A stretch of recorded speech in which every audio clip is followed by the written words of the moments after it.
Muri Zimbabwe tinokutendai kuti ngemunesu muzuva ranhasi tiri kuno kunzvimbo yekugokwe patinenge tichitepfenyura tiri pano paJCTV Africa. Tinokushingamidzai vese vachangotibata pano kana iri kekutanga kana iri first time yako kunge uri panapa, garai masubscriber, like page rino iri pamwe chete nepano paYouTube kuitira kuti musangane nemalive broadcast atinenge tichiita. Donzo redu rechirongwa chino nderekuti tinge tichikudzidzisai zvinenge zvichiitika munharaunda nemunzvimbo dzakasiyana siyana, uye zvakare nyaya yatinenge tichiitira ndeyekuti tikwanise kuti vanhu vari kumaruwa especially takatarisa kunzvimbo yedu kuno kugokwe kuti vawanewo voice. Makasununguka kuti bata panhare kana mune nyaya dzenyu dzamunoda kuti ruzhinji rweZimbabwe ruzive, oro kutiwo vakabata zvigaro zvehurumende oro mapazi akasiyana siyana amungade kuti azive anoona chano inoyi vanokwanisa kuziva. Saka kana muchinge mataura nyaya yenyu inenge yapajekerere yakubuda, vanhu vakuziva kuti zviri kufamba sei. Tichiri kupfuurira mberi nenyaya yekwamambo nemango yakaitika vhiki yapera museri, ine mwanakomana akatsikwa nemotikari yamambo nemangwe. Nyaya iyoyo inyaya iri yatakanga tichiteera tikaenda kurufu tikanosvika tikanoona zvakaitika. Pane kusafara kwakaitika kukaburitswawo zvakare naHonorable Madron Matiza. Nzvimbo iyi iri kunonzi kwaMasakadza, kuri kuward 5 under Gokwe Sesame constituency, muri mudunhu raHeadman Masakadza. Pachigaro chamambo pakagara Changamire neMangwe. Regai tichingamidze baba vemukomana akashayika, tinozva takaona pamavhidhiyo atakamboita paya uye zvatakataura nawo panhare, tichingonzwa kuti update zvinhu zvakamira sei kubva musi watasiyana navo musi watakaradzika mukomana. Kwazwai baba Musokeri? Kwazwai, makadii zvenyu? Alright. Ruzhinji rweZimbabwe rungade kuziva kuti takasiya tavimbiswa musi uya kuburikidza nemakurukota akauya namambo Njelele kuti pachange pane kuripwa kwaizouya hongu grocery takariona. Ndezvipi zvimwe zvakasara zvikaitika zvamungade kuzivisa muri yeZimbabwe pamusoro penyaya iyi? Pamusoro penyaya iyi, pazvinhu zvakavimbiswa namambo Njelele musi wavasvika kumba vachiti tanoyanana naye tikavimbisana kuti mangwana riri zuva rechitatu tichauya nemombe 3 dzinofanira dzive panapa. Asi mombe dzaanofanira kuti dzese dzibude dzinofanira kuita 7. Alright. Zvichida kuti deadline yacho yairi paSunday. Alright. Saka kubva ipapo mombe dziya hadzina kuzokwanisa kuuya dziri 7 sekutaurawo zvakaitwa, uye nedeadline racho rakapfuura pakazokwaniswa kuuya mombe 2. Okay. Mombe 2 dzakazoya musi wechingani?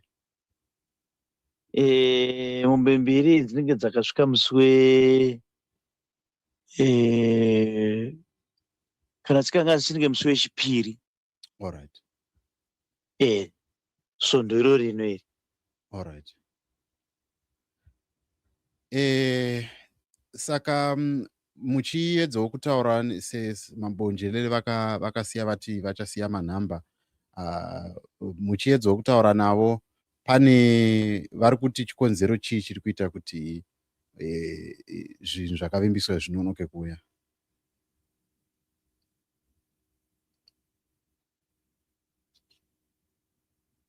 Halo? Yeah. Vari kupa chikonzero chei, mambo Njelele vari kupa chikonzero chei pamusoro pekuti nezvinhu zviri kunonoka kuuya?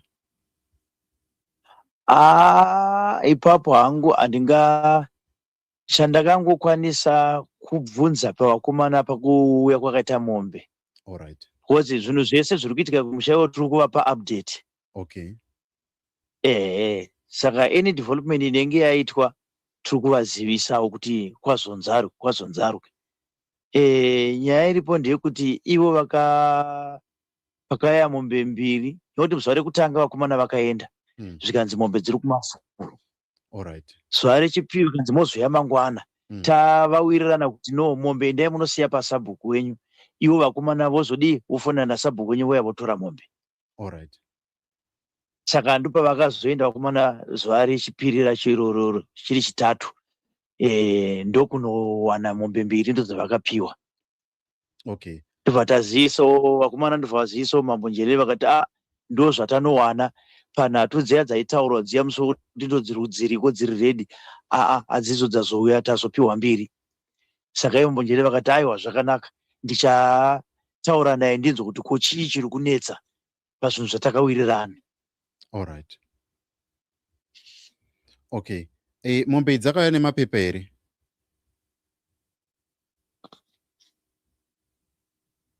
Hello? Halo? Mombe dzakauya nemapepa here? Hongu vane tsamba yavakanyora. Hongu. Zvokuti hadzizonetsi kumapurisa? Ndozvinhu zvanga takatotarisirawo tichitoti no, sekutaura kwakaita Chief Njerere paya kuti vanofanira kuti vakunyorerei tsamba. Alright. Okay. Zviri kupa chimiro chakadii kumhuri muchito pamunenge mepi muchitaurawo nehama dziri kumba kuti ndo zvaitika, zviri kupa chimiro chipi kumhuri and mhuri iri kuti toita sei pamusoro penyaya iyi? Isusu pachimiro chezvinhu izvozvizvi hatina hedu chatingakwanisa kuita, asi tiringotarisirwa kuti vakuru vezvemutemo ndo vachaita kuti tiwadzane, sezvo zviri zvinhu zvine vakuru mukati, kuti Chief Njerere ndonatso kuti nyaya iyi havasi kuita pachavo vega, vari kutoitawo vachizivisa mumwe wavo anova Chief Chireya naDA, nokuti vanhu vari kutoziva nyaya yacho kuti ndomafambiro azviri kuita. Saka ndonatso kuti vari kutopawo updates kune vamwe vavo. Saka isuwo sekuzvininipisa kwedu kwatakangogara tiinako, tikungotarisirawo kuti ndofunga ndo vachasorovhawo nyaya yedu. Kana tisingazivi kuti pamwe pane mamwe matanho anokwanisa kuti pamwe isusu tingaita, but isusu tiringobvesawo naivo nokuti zvinhu izvi zviri ivo vakaona mafambiro akaita zvinhu kubva musi wekutanga kusvika pari zvino. Alright. Nyaya yakadai so takaitarisa imimi muchiitarisa muri kunzwa vama, because tiri kurangarira tiri parufu paya vanhu vazhinji vaitaura kuti tiri kuda kuti mambo ava vabve papinde vamwe mambo nekuda kwokuti vatadza kutitonga. Chimiro chiri kuvanhu vari kumusha vari kutiwo kudii pamusoro pamambo nemaitiro avaita? Pane makagutsikana here? Of course mwana haasi kudzoka, asi imimi semhuri zvakaitwa namambo zvakakugutsa here? Kana zvakatonhodzawo mwoyo yenyu kuti hongu tarasikirwa nemudikani wedu, asi ichi chinhu ichi mambo vagona? Imimi zvakakupodzai mwoyo yenyu here kuti vakaunza mombe mbiri, kana kuti muchiri kutokahadzika semhuri haina kugadzikana nekuda kwechiitiko ichi? Isusu zvekuti pakaya mombe mbiri hatinei nazvo zvizhinji, pakuti isusu tatakatarisira kuti semumwe wedu, semukuru wedu wenzvimbo, tikangoti ndo baba vedu, tatakatotarisirwa kuti sechiitiko chakaitika, wedha kuti mwana wavo kana kuti ndiani wavo, chiitiko chakashamisa, zvokuti tatakatotarisirwa kuti ivo vachatitsikawo sababa, kuti zvinhu zvaitika munharaunda yavo kuvana vavo. Ndizvozvo. Saka zvizhinji zvakazoitika zvemombe izvi hazvinei nezvakaitika. Isusu purezidendi yavo chete ndiyo yataiguda kuti tiwadzane navo pakuchema pachiitiko chachaitika chete. Zvokuti mombe pazodii hano, ndofunga kana nemi makaona chikafu chaivapo, vanhu vakadya, mombe tikauraya dzikaita mbiri, vanhu vakapedza nhamo, vanhu vakaparadzana zvavo vakaenda mudzimba dzavo.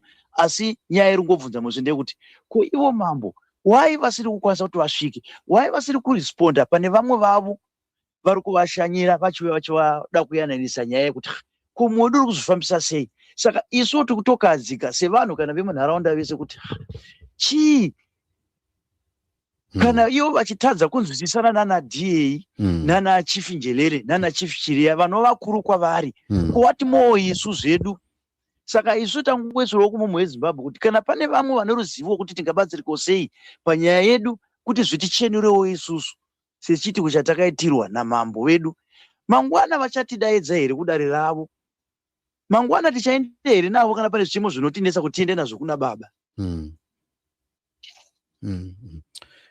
Ivo pamazuva mashoma apfuura aya hapana here kana angava wangaite munyaya asiri vana Chief Njelele akamboedzawo kana kuda kutaurawo nemi kukubatai maoko kuti zvakaitika papari paruzhinji taitya tatida kuti tiwadzane? Hapana here kana umwe wavakatumirawo ari mudunhu kuti aedze maybe kutaura vanga vana baba venyu kana kuti vana mukoma venyu? Hapana here any communication yakaitika kubva patakabva parufu paya?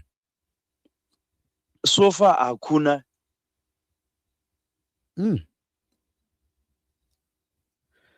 Ya, ndodawo kuti ndinzive kuti takatarisana nenyaya dzekuti yezvinezvi hapana any commiseration yaitika. Kumatare edzimhosva nyaya iyi yamira sei? Mune chamuri kuziva here pamusoro penyakusungwa uyu anova munin'ina wamambo akapara mhosva iyi? Pane here chamati manzwa kubva kune mapurisa kuti ari kupi? Chatakangonzwa ndechekuti mukomana achiriko, achiri akavharirwa ikoko, uye takatokumbirwa chitoti tofanira kuti tizive madhetsi ake achanoapihwa mukoti, muye muchitizivisa kuti tive tichatendawo. Saka mapurisa takavafonera vakatitaurira kuti no, tichakomengeta nemwi tichikuzivisa kuti makoti dhetsi acho akamira sei, nyaya iri kufamba sei.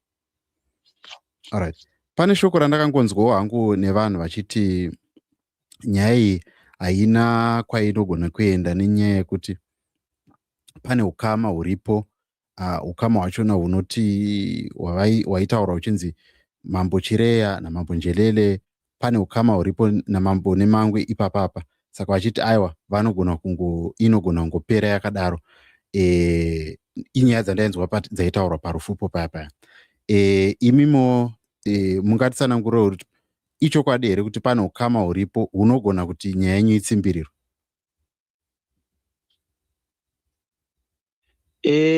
Nyaya iyi whether kuti pane ukama, nyaya iyi haikwanisike kuti vangaitsambirira ngwese yakadaro, ngoti zvinhu vongozviti zvakapfuura zvakadaro pachavo ivo vari kutoremerwawo nayo. Ndinoona sekuti pavari ivoka, ndinoona sekuti vari kutozamawo minzi dzekuona kuti vadaidze Chief Nemangwe vagara nawo pasi. Nokuti DA vanozviziva, vakasvika panhamo, havangangonyarara nyaya iyoyo. Chief Chireya havangangonyarara nyaya iyoyo. Chief Njelele ndivo vakatumwa vakamirira machief kuti vauye vazonzwa kuti ko nyaya iri kunetsa mumusha memwe wavo iri kumbofamba sei. Ndinoona sekuti vane ripoti iyo yavachaendesa kuvakuru, vamwe vavo vakavatuma kuti endai munoona kuti ko chii chiri kunetsa pachitiko chakangani chaitika munharaunda chinoshambisa zvakadai. Nokuti zvinhu izvozvo zvinhu zvatotanga kutoitika kunharaunda kwedu. Hakuna chitiko chakambodaro chokuti munhu anodzingirirwa nemotikari. Tinosinzwa tsaona yaitika munhu arwa nemotikari chikurosa nzira, kwete zvokuti munhu angachidzingirwa nemotikari. Chitiko chakadaro chishambiso chikuru chokuti vana DA nyaya idzodzo idzo handioni hangu vachidi ichinzi hanzi kunyange pane ukama vana Chief Chireya vana Chief Njelele vangaisiya yakadaro, hazviite.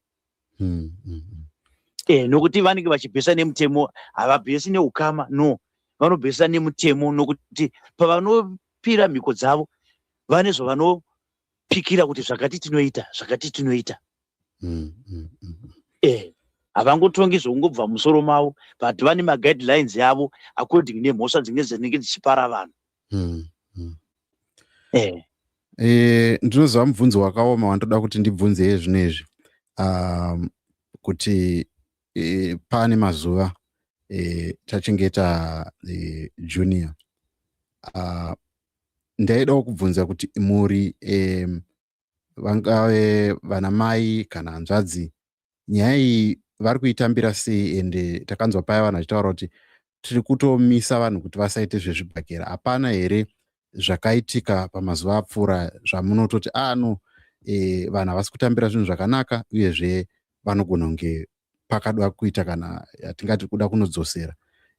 Ndezvipi zvamungatiudzewo zvakaitikawo pamazuva apfuura zvamunogona kufunga kuti mhuri yeZimbabwe ingade kuziva, especially takatarisana nekuti vanhu vakabva paya vasina kufara?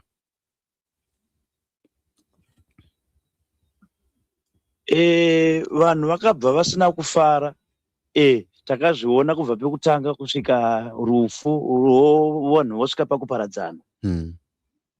Zvinhu zvokuti munhu wese akangoenda nokushamisika kuti chiitiko chakadai chii chiri kumboitika, kuti mambo vanoita tsaona yakadai vorega kusvika, unobata maoko, vorega kupatisipeta pazvinhu zvakadaiwo zvaita chishamiso munharaunda mavo. Munhu wese ari kungonyunyuta pese paari kungoti vari kungobveswa nekungoti sezvo vakuru vakaitawo mawitness ekuona zvakaitika, ndo tarisiro yakangotarisira munhu wese kungoti sezvo pakatsikwa nevanhu vane chiremererawo kubva kuna DA, vakauya nevamwe vavo, Chief Njerere, Chief Chireya, pamwe chete naMP wedu. Saka zvinhu zvokutoshamisa munhu wese kutoti vanhu ivavo vachazamawo imwe weye kuti pamwe tigokwanisa kunyaradzwa nokuti munhu wese ane ronda paari.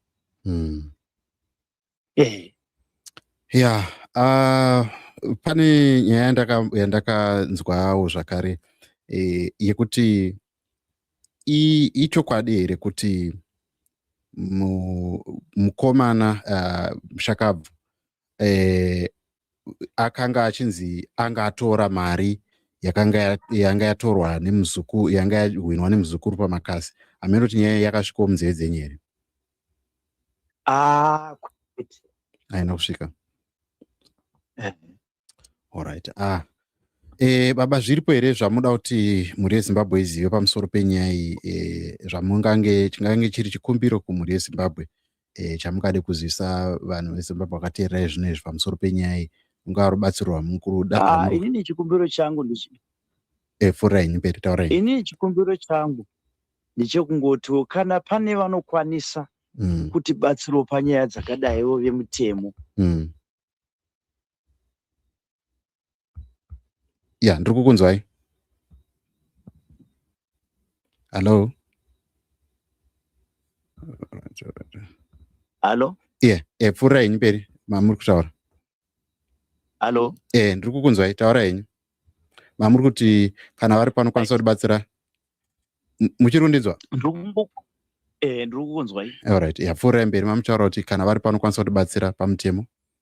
Mhuri yedu yese iri kungova nenyunyu zvekuti dai nyaya yese kufamba kwairi kuita kuti iri kusvika mumhu yese yeZimbabwe isvike kuvanhu vese.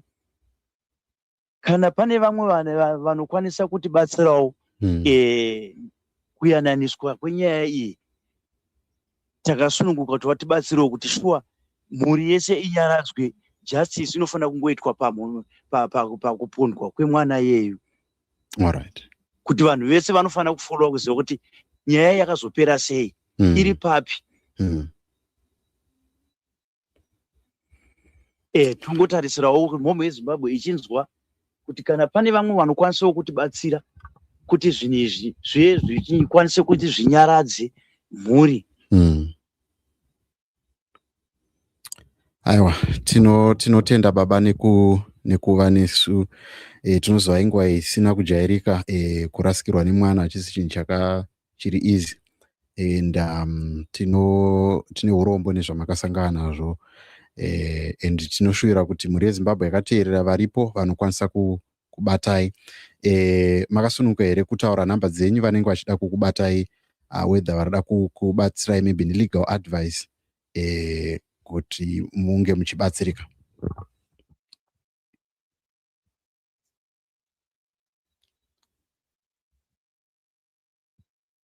Hello. Hello. Yeah, vanhu vanga vachida kuziva nhamba dzenyu kana pane vanenge vachida kukubatsirai neadvice kana kuti nekuti muzive kuti munganange pamaofisi api kana munoda kubatsirika. Yeah, vakasunungukawo kundibata pa 773 605 alright 221. Alright. Okay. Uye ndandichikumbirisawo kuti nyaya iyi kana kumukuru wenyika chaiyo ngaisvike vazive kuti ndo nhuna dzatiri kusangana nadzo pamagariro atiri kuita mumaruwa, kuti sometimes vanenge vachiti pamwe zvinhu izvi hazvisvike zvinongoperera ikoko, kuti mitemo inenge vakushandisa haisiye vanopikira mhiko dzavo pavanogadzwa zvinzvimbo izvozvizvi. Tenge takatotarisirawo kuti mashoko anenge achibvawo kumukuru wenyika achisimbisa kuti takukupa chigaro ichi wakunomira wakadai uchiyananisa vanhu munharaunda. Dai zvachidikawo munzeve dzavo vazive kuti kune vamwe vari kuzotora masimba asiriwo avakapiwa. Zvisvike kumukuru wenyika, baba vaMunangagwa, vazive kuti ndo zviri kusanganisana nemhuri yavo mumhuri yavakatipa kuti ititungamirire. Tizvozvo. Aiwa, tinotenda kuti zvichaita mavhidhiyo anaya, uyezve takanzwa MP Madron vachitaura kuti inyaya yakapindawo yavari kuziva semusangano weZANU-PF, but zvinenge zvakakosha kuti mutungamiri vazive. I think ndosaka vakatumirawo delegation yemachiefs kuti ikwanise kunotarisa kunyaya iyi. Saka tine shuviro chokuti nyaya iyi isangotsikwe asi tione justice. Saka tichange tichinzwa kubva kwamuri baba pamusoro pema-court dates. Isu seJCTV Africa tino chivimbiso chokuti tichange tichikupai ma-updates iyayo painenge ichipinda mukoti, panenge pachipindwa pese mukoti, tinenge tichiendapo kuitira kuti tive ne-that update kuvanhu veZimbabwe pamusoro penyaya, because haifaniri kungofa natural death. Saka tinokutendai nekuva nesu muzuva ranhasi kuti mutaure nyaya iyi, uyezve muchitipawo update yekuti zvafamba sei pamusoro pemombe or zvikwanisiro zvanga zvavimbiswa namambo nemango kuti vachabvisa nekuda kwerufu. Aiwa, tinotenda. Alright. Aiwa, ndivo vatachitaura navo baba Joe Musokeri, vakarasikirwa nemwana wavo Joe Junior akanga ane makore 21 akashaika mavhiki apera museri, akatsikwa nemotikari yamambo nemangwe yaifamba nadhiraivha anonzi Thomas ari mumaoko emapurisa. Vazhinji vanga vachibvunza kuti muurai ari kupi. Saka ndako ndikuzivisei kuti muurai akasungwa right on the day raakatsika munhu. Musi wakarewo akava achitotorwa nemapurisa achibva atoenda. Saka nyaya iripo ndeyekuti court date rachona hatisati taziviswa. Kana taziviswa tichakuzivisaiwo zvakare kuti court date riko musi wakati, and then tiri kuzokupaiwo maupdates ekuti kwanzi kudii pamadays apa. Uyezve semhuri inenge ichikumbirawo kuti zviitwe sei, nekuti vamwe vanenge vachiti aiwa toda kuti tine chikumbiro chokuti mupari wemhosva uyu ngaatongerwa ari mukati asapiwe bail. Izvozvo zvinhu zvinenge zvichida kuagiwa vachishandisa chinenge chiri chikumbiro chinenge chibva kumhuri. Those are the things that we are going to be looking at in this case, but we're not going to let this case slide. We're going to keep on looking at that. And let me read some of your comments. Omar kuti iye wacho akatoshandisa chimusangano chavo achiti hapana zvamunondiita, ndiri webato ndiri kutonga zvakaoma hazvo, hakuna kwazvinosvika zvakatovharana. I don't think so. ZANU-PF yakatotumira MP Madron Matiza For your own information, MP Madron Matiza mukacheka mavideo atakanga tiita navo vakatonge varipo. He was trying to mediate between the families, looking at the fact yekuti mhuri yekwa Musokeri nemhuri yekwa Chief Nemangwe patori neukama, and muukama hwavo hunotozobatanzwa nekuti ivo maheadmen ava ndo machief kureva kuti vanoturira mhosva dzavo kuna headman. Saka ZANU-PF yakatotumira delegation inosanganisira Chief Ngungumbane, vakabva vatumawo Chief Njelele, ndobva vatumira district administrator wekugokwe kuti auye. Akatosvikwa parufu, akatosvika vakatotaurawo nefamily zvoreva kuti they are treating this matter with the delicacy that it deserves. Saka as I'm talking to you, I also spoke to MP Madron Matiza. Vakataura kuti hanya iyi musa imbosiya yenyu yakadaro iri kugadziriswa, and I'm very very sure kuti haisi kuzodhilwa nayo zvamuri kufunga kuti ndezvemusangano inobva yangosiyiwa inongotsikwa-tsikwa. That cannot happen. But that being said, Timbonzwa MP, I hope I have the video, MP Madron Matiza vachitsanangura kuti havasi kufara nenyaya yekuti vanhu havana kuuya kurufu, vachitotaura nyaya. I want to search the video yavakatotaura izvozvo. It's on our Facebook page. Let's take a listen to what he said. Vachitsanangura kuti no, hazvina kunaka zvakaitika, and he is equally unhappy with what happened. Saka let's just take a listen to what he said here. Just go to the video. What he said here, if you can go on our Facebook, you can hear what MP Madron said about this. Just hold on a second. All right, so this is what ZANU-PF has said. There you go. All right, go. Okay, as you can see here, that's MP for Gokwe Sasami constituents, Madron Matiza.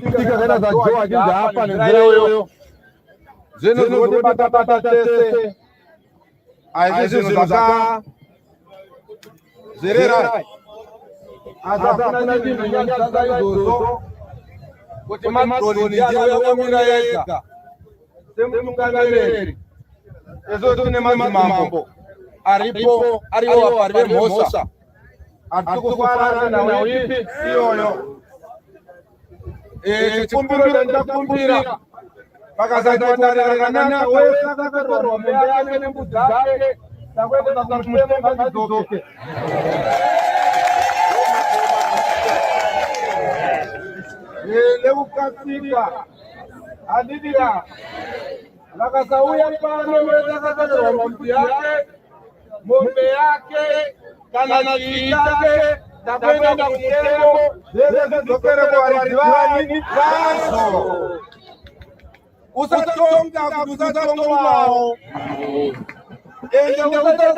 are serious about this.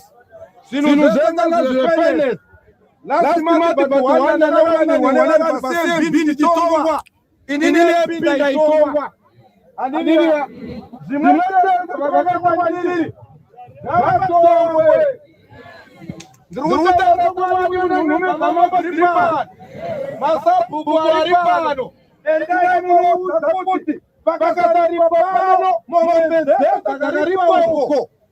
All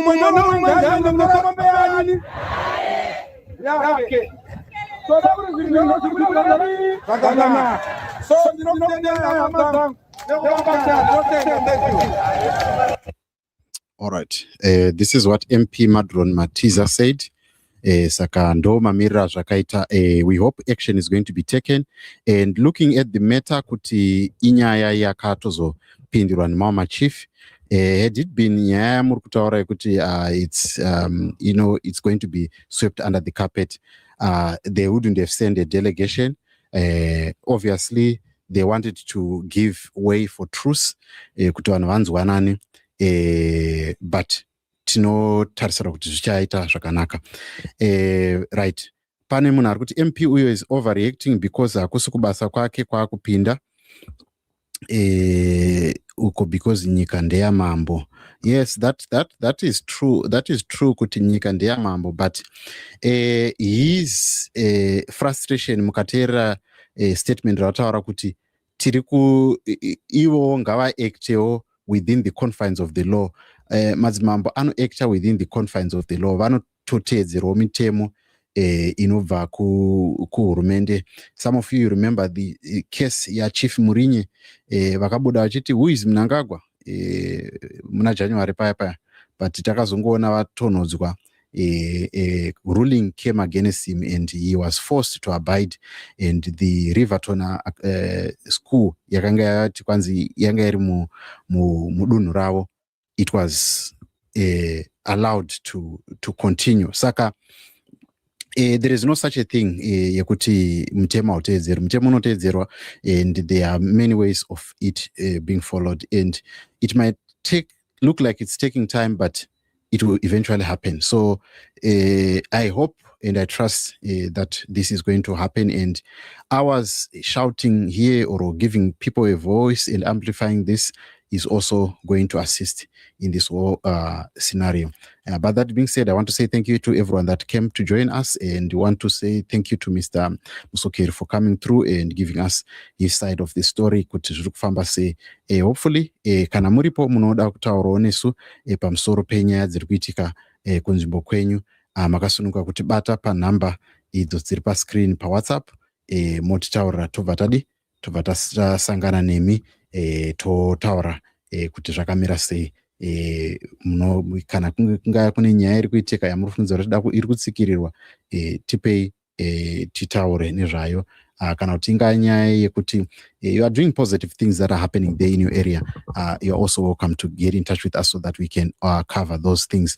It's not only negative stuff that we talk about or amplifying people's voices, but we also want to talk about good things that are happening, especially in my area of Gokwe, where I am resident. But that being said, thank you so much, and I want to say good evening to everyone who has participated in this broadcast, and bye for now.